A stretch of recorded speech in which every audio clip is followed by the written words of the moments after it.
मेरे दोस्तों, इंसान को कुल अकल भी मिल जाए तो फिर भी अल्लाह की हिकमत का वो इहाता नहीं कर सकता।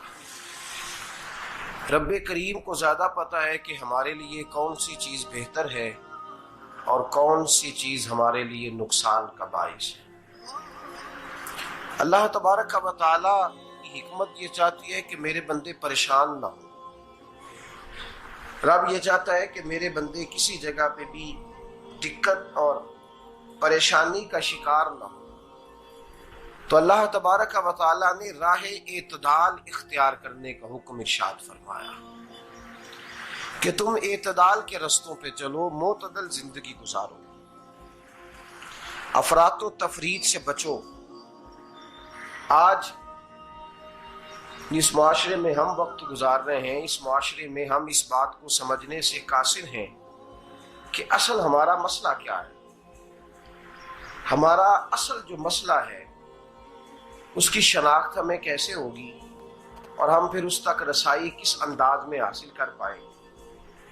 हम हमेशा अपनी आमदन बढ़ाने के चक्कर में रहते हैं।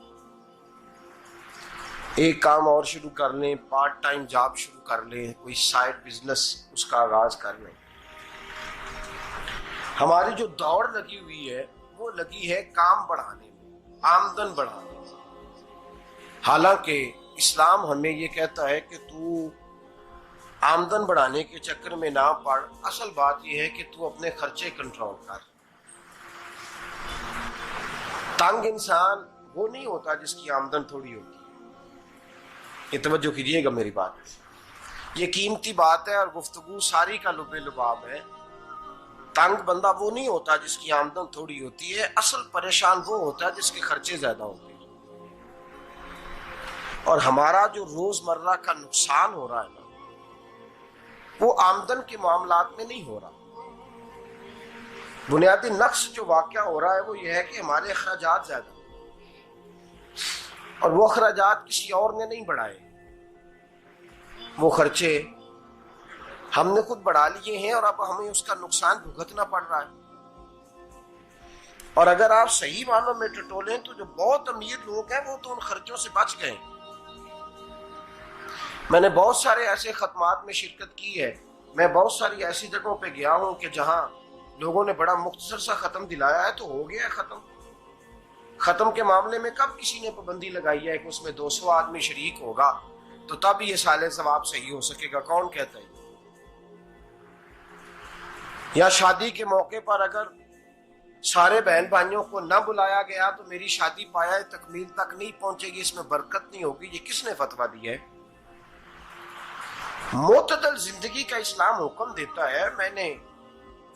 मैं पढ़ रहा था कि एक बहुत बड़ा सदर है, गालबन सूडान के सदर की बात हो रही थी, तो अपने बेटे की बारात लेके गया तो 4 लोग गए हैं बारात, और 15 लोगों का उसने एहतमाम किया अपने घर में खाना खाने का। तो क्या शादी हो गई कि रुक गई? तो भाई राग अलापना इस बात का कि बड़ी परेशानी है, कोई साइड बिजनेस शुरू किया जाए फलान जगह फलान जगह फलान जगह। तो असल मामला ये है कि पहले एक बंदा कमाता है तो फिर भी घर ही चलता है, फिर बड़ा बेटा साथ शामिल होता है तो फिर भी घर ही चलता है, फिर मंझला बेटा शामिल होता है तो फिर भी घर ही चलता है। जो रोना दादाजी रोया करते थे कि बड़ी मुसीबत है, बड़ी मुश्किल है, गांव में रह अकेले होते थे और वो 5 बच्चों को और 4 बच्चियों को वो पालते थे। तो जो वहां परेशानी थी वही आज परेशानी शहर में आकर पढ़ लिख कर मोटी तनख्वाह लेकर वही परेशानी हमें है।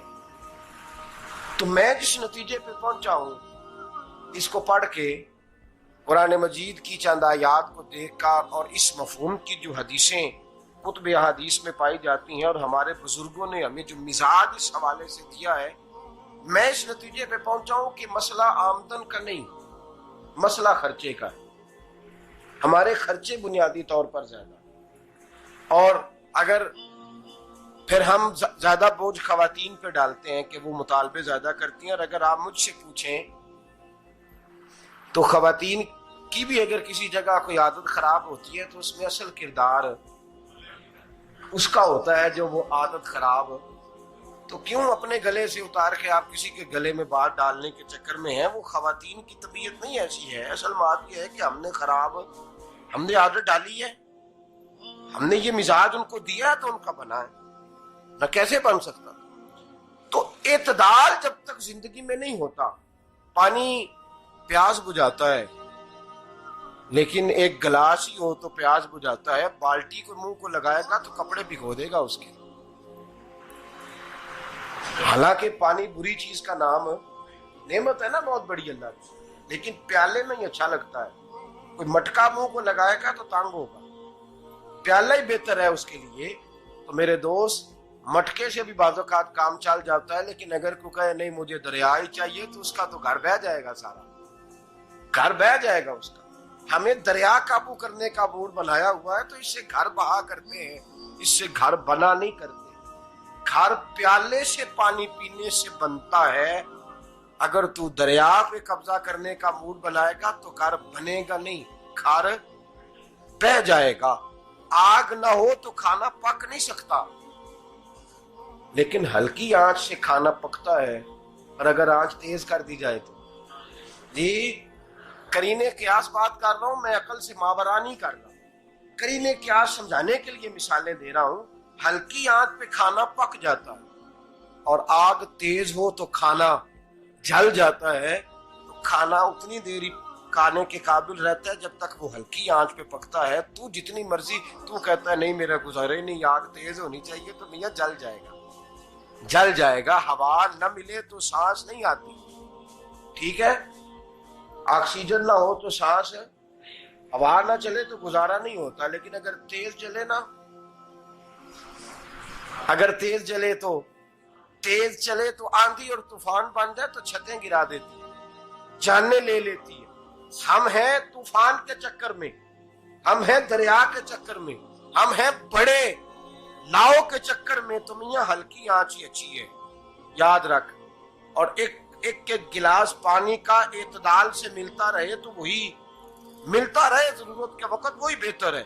तू पूरे दरिया पे कब्जा करने का प्रोग्राम ना बना, तांग हो जाएगा। और मेरे अजीज याद रख, हवा सांस लेने के मुताबिक मिले तो वो अच्छी है, जो सांस बंद करने पे आ जाए वो हवा अच्छी।